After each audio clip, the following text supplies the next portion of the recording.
Hello and a warm welcome to Wellness with Will. Thank you so much for joining us today here on INX Prime. Our guest today is Zola Chonco, who is a social worker and mental health activist. She's here to help you and I overcome procrastination.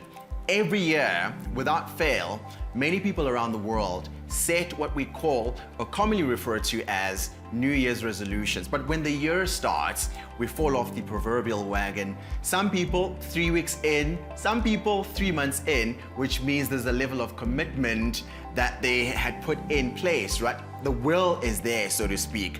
Zola, warm welcome to you. Thank you so much for joining us. Let's start right there. When we talk about overcoming procrastination, it sounds like it's a lot easier when you say it, but it's a lot harder to do it in real time. Thank you for having me, Will. And yes, you're correct. It is easier said than done. And I think most of the time it's because we put a lot of pressure on ourselves. Sure. And we expect ourselves to do 100 times more in such a short space of time. So you're also giving yourself a limited amount of time to do these tasks. Right. And then that just paralyzes you. And Sure. most times people who talk about procrastination will tell you, I just can't seem to get started. It's not even about finishing the task. Right. It's about starting the task. And where do we find that will, that oomph, if you will, to get us going? What's the first step? Well, the first step is to start. I used to hate it when people would say, just start. But I think that is the most best advice anybody can give you is to Sure. just start. But it's also to be kind to yourself and give yourself some grace. Okay. We're always so hard on ourselves. We have to always do things a certain way because I have to impress or I have to do this. And I think that comes with a lot of pressure, and we need to lessen and remove the pressure from ourselves in order for us to be able to feel comfortable enough to start and make the mistakes. And I imagine, Zola, a lot of that pressure comes from within, right? It's pressure that we put on ourselves because we are wanting feedback from the outside. Problem number one, I imagine. But from your expert social work experience, what have you found to be the case for a lot of people, and how have you helped them? So I think, yes, internal pressure is one of the most common causes of procrastination, but also external pressures from family, Sure. friends, community at large. I think we feel that there's a big expectation on ourselves to perform. Right. And to perform in a certain way at a certain level. Sure. But that's also your feelings. Unless somebody has explicitly said to you, this is what I'm expecting from you. Right. Then everything else is all in your mind. It's all something that you have put on yourself. And I think we need to understand that when you are faced with a task, you need to be able to sit down and understand what is the task requiring of me. Right. Outside of anybody else, outside of who might say what or who might think what am I requiring for myself in order for me to complete this task? And I guess in the same breath, it's very important for us to now just unpack what procrastinating actually is so that you can recognize it for yourself or see it when you are in it, right? Because a lot of the times people who find themselves procrastinating aren't even aware that it's happening. Yes, that is so true. So procrastination, to put it simply, is putting off tasks because of a belief that you need it to be a certain way, or a belief that you're not worthy or you can't perform. Oftentimes we are putting pressure to make it perfect. Right. So in struggling with procrastination, you're struggling with perfection. Okay. So perfectionists usually are procrastinators. And the other thing is, there's this thing they say is, I can only do the task when I have a day in order to complete the task. Or, you know, if it's a submission, right, you need to do it last minute, and that's where you have the drive and all the creativity. And that's problematic because it's stressful, and the amount of time that you keep thinking about it, that you keep worrying about it, right, is what's playing towards that negative mental health. I get you. Yes. I get you. And what would be then the solution, Zola, for us firstly to avoid that pitfall of procrastinating? And if we find ourselves in it, how do we get out of it, right? Yes, some people prefer working under pressure, and at times you're not very efficient because you are working under pressure. So firstly, like I mentioned before, is to be kind to yourself. So in all that you do, understand that it is a journey. Right. It's not a marathon, it's not a sprint. Sure. It's a journey. And that it's okay to make mistakes. It's okay to fail. Those are things we need to keep in mind when we're faced with a task and we're thinking, oh my gosh, it needs to be perfect, I can't fail. No, it doesn't need to be perfect. You can fail. Fail is part of growth. If you don't fail, you never grow. So you need to fail in order for you to grow. So I think we need to put that in mind first. Okay. And then you need to set goals. You need to set smart goals, goals that have a clear understanding of what am I trying to get out of this. Okay. So you need to be able to be clear about your goals and as well as set boundaries for yourself. Okay. Where you are saying, I'm not going to be doing this in order for me to be able to get an outcome that I'm looking for. Right.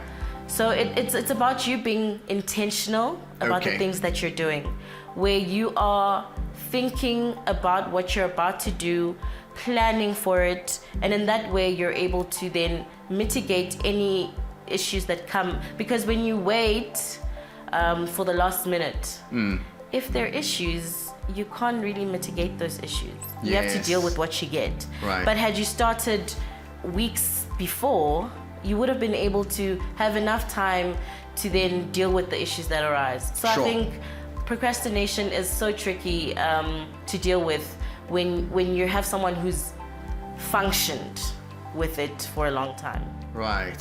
And let's talk about those timelines, Zola, because a lot of the times the reason perfectionists procrastinate is because they're waiting for the time for things to all be, or to have all their ducks in a row, so to speak, right? What's the realistic timeline that one can set for themselves to say, here's a task that I'd like to achieve, and is it a good idea, mentally speaking, to set yourself a timeline or a deadline? Will that not cause you anxieties in the end? Just from your expert opinion, please help us unpack that, because it seems like different sides of the same coin. Yes, you are correct. So I want to share a story about myself where Sure. I was on a health journey. Okay. Like we're all our beginning of the year. Yes. I'm gonna go to gym, I'm gonna do this. Right. And I think for many years I've been doing the same thing, where I'm gonna start in Jan and I'm gonna do this, and then I'm gonna slim down, be fit. Okay. And come January, maybe I'll go 2 times, and then life happens and I'm not going. Sure. And I found that my problem is, firstly, I want to do this exercise or fitness journey the same way that other people have done it. Okay. So we need to understand that we're individuals, Right. and we won't do the things the same way as our neighbor or our friend. Sure. So we need to be conscious of the fact that I am me, and so I need to find things that work for me. Okay. And So pacing ourselves. pace yourself. Right. Allow yourself the space to figure it out for yourself, because we have the big dream. We have the idea of how to get to the dream. But we don't realize that to get to those little steps, you need to take baby steps. It doesn't just happen. It's not an overnight thing where tomorrow now you're this great accountant. You have to Right. go to school, you have Sure. to pass, you have to go to varsity, you have to have an internship. There's so many steps to it, and we have to allow ourselves to go through those steps. But because we're in such a hurry because of the dream, and the dream is okay, the dream is good. Right. We encourage dreaming, but we shouldn't allow the dream and the outcome of the dream to become an hindrance to the now and how we then move forward. I get that. So basically, just to give you, a little wrap up of how my story ended. Sure. I just did it. So I just started. It was December last year, and I just started running. Okay. And I've been running since. So I run about 3 times a week, and I found that I need to stay at my own pace. Do it at my pace. Right. Because if you go into the runner's world, you realize that people are doing 5 minutes per kilometer, and you're like, I'm doing 10. Like, I'm slow. Right. But it's okay. But that's okay. That is okay. That's where you are. They started somewhere. They started at 10 or 15. Sure. You can't compare yourself to somebody. You need to compare yourself to yourself. So I started at 12, and now I'm at 10, sometimes 9. But there's improvement. Right. But I wouldn't know that unless I started and I'd given myself the chance to fail. And we'll talk about the importance of recognizing when you made the change in your life and there is an improvement, because some people then start and forget to acknowledge the little work, the small steps that they've taken. But firstly, I want to talk about the family dynamics. If you are a parent or just a family member and you're recognizing that perhaps this person is procrastinating, or they've come to you to open up and communicate that I've got this task that I need to get done, I cannot seem to get started. How do you deal with those relationships, and how do you maneuver around those very delicate, sometimes sensitive conversations? So I think firstly, if somebody does come to you, that's an honor, that's a privilege, that's somebody who's trusting you with something that for them is really big and hard to do. So we need to acknowledge that. We need to make them feel seen and heard and understood. Sure. And then we need to be practical. So Right. you need to work out, how are you then spending your time? So we need to do a needs assessment. Okay. And see where the problem is. We need to identify the problem. Yes, we understand you're procrastinating, but why and how are you procrastinating? Right. And then once we figured that out, then we work out how then do we find solutions?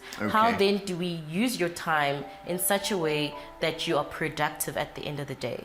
Because oftentimes it's not that we don't have the time, we just don't know how to manage our time. So you want to help the person manage the time that they do have. Okay. And so you do that by writing out a schedule, figuring out where are the things that they cannot move. So there's certain things like going to work or going to school that you cannot do anything about. It because must happen. It must happen. So Right. those are things that are set in stone. Sure. Then there are things that you do because we need to go to the gym. So I know on Monday afternoon I must go to the gym. That's something I don't want to move, that I don't want to compromise on. Okay. That's a time that I've set aside for that. Sure. At least once a week. Right. And then we have other times to play around with where, okay, so Saturday afternoon, what are you doing Saturday after? Well, I mean, I'm just chilling, which is good. But are you chilling all morning, afternoon, night? You can't, you need to find a time where, okay, I can be productive. Right. So you try and help the person work out where can they find this productivity.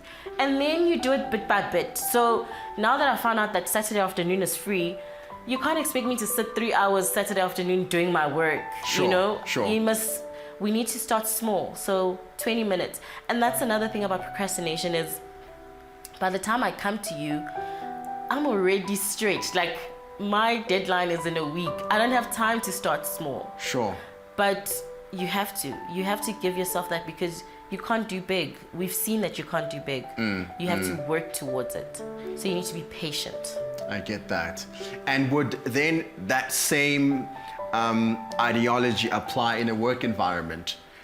You're now the leader or the boss, if you will, or manager of a department. You are recognizing that some of your subordinates or people that work for you aren't necessarily pulling their weight. You know they're talented, you know they've got the skill, that's why you hired them, but they don't necessarily deliver on time. And, you know, you don't want to get HR in, because obviously if we've hired you for this task and you're not delivering, you're not meeting parts of your contract, therefore we could find grounds to let you go. But you don't want things to go to that extent. How do you then, as a leader, help those individuals out who are in your environment, in your workspace? Okay, thank you for that question. So outside of the things that I mentioned, I think when somebody is procrastinating or struggling, Sure. we need, especially in a workspace, Right. we need to acknowledge that we are human, and that we, as adults, have families, we have friends, we have all sorts of dynamics outside of the workspace. And when one of those areas are affected, that will inadvertently affect your work. So as a leader, you need to establish where the issue is. Right. How can we support you? Sure. Because I think that's all people really need. They need a little bit of compassion, Right. a little bit of empathy. Sure. And that makes them feel good enough to be able to speak out and say, I have a problem. And also then trust that when they do say they have a problem, they'll be supported, and that way they'll be able to carry out their tasks. So the leader would, in essence, need to also be someone who's mentally healthy to understand how to even approach things in that way. Yes, I think it's very important for leaders in themselves to be mentally healthy. Right. Because your subordinates, they draw from you. Right. And if you're not in a stable state, that trickles down to those below you. So it is very important for a leader to be able to manage their subordinates' feelings, Right. and also to understand that as humans, we're not perfect. Sure. And we will definitely, as an adult, I mean, guys, we go through a lot. This is true. In one day, This is true. you can say, wow, I can't believe I survived this day. And that could be 3 days out of a week. So you can imagine how that person is feeling when they come to you to say, I'm not doing okay.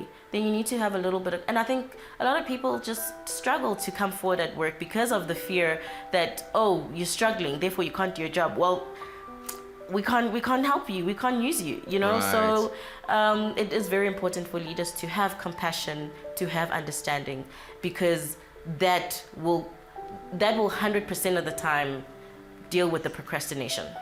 I love that. On that note, Zola, where do we find you? How do we reach out to you? I know you do a lot of social work, but you are a very active mental health practitioner. If we are having problems within our own family environments, perhaps even at work, and we're not finding outlets for us to speak to people or colleagues, can we reach out to you? How do we do that? Definitely. So I am on Instagram, mama_wa_azania. Okay. I think I need to work on my handle. I'm on Instagram, Zola Chonco, as well as LinkedIn. Sure. I think that's a nice platform to reach out to me. Right. And then also email, zola.chonco@gmail.com. Yeah. Awesome. Thank you so much for joining us, Zola. Thank you for having me. This has been such a great experience for me. I really appreciate you inviting me here. Thank you. Zola Chonco is a social worker and mental health practitioner who's giving you practical tips that you can right now, as of this moment, put into practice and change your life. Thanks for watching.